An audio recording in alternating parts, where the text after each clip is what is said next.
considère avant tout comme un plasticien.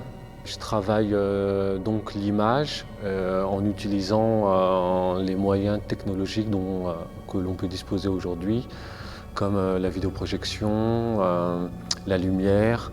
Je fais de la conception en utilisant des logiciels 3D, des logiciels graphiques. Tous ce sont pour moi avant tout des outils qui me servent à développer ma démarche artistique.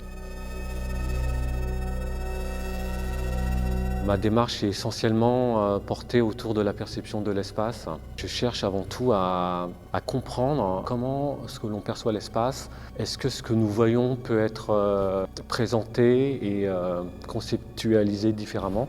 Donc j'utilise essentiellement la technique de l'anamorphose dans mon travail. Ça consiste à se positionner à un point particulier et à présenter un travail qui se révèle à partir d'un point prédéfini. Mais ce qui est important pour moi, c'est qu'il puisse appréhender l'œuvre et circuler selon son propre ressenti.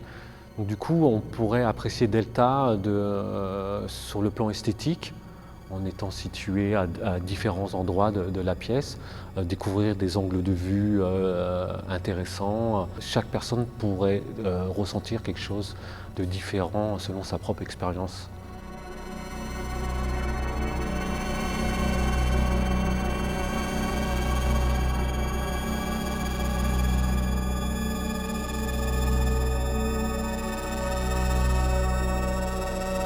C'est vraiment un travail sur l'espace.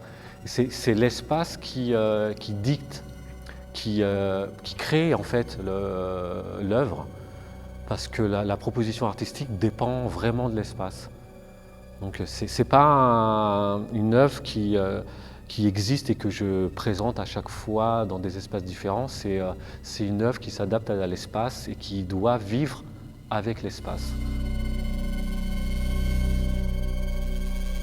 Pour ce qui concerne le son, j'ai travaillé avec Thomas Vaquet, qui est un artiste, un musicien designer sonore. Ce que je souhaitais, c'était que ça soit très minimal et que ça soit une ambiance très lente qui suive les images.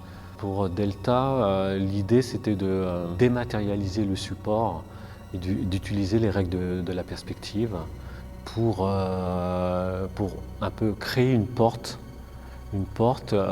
qu'on ouvrirait et qui laisserait entrevoir une autre dimension.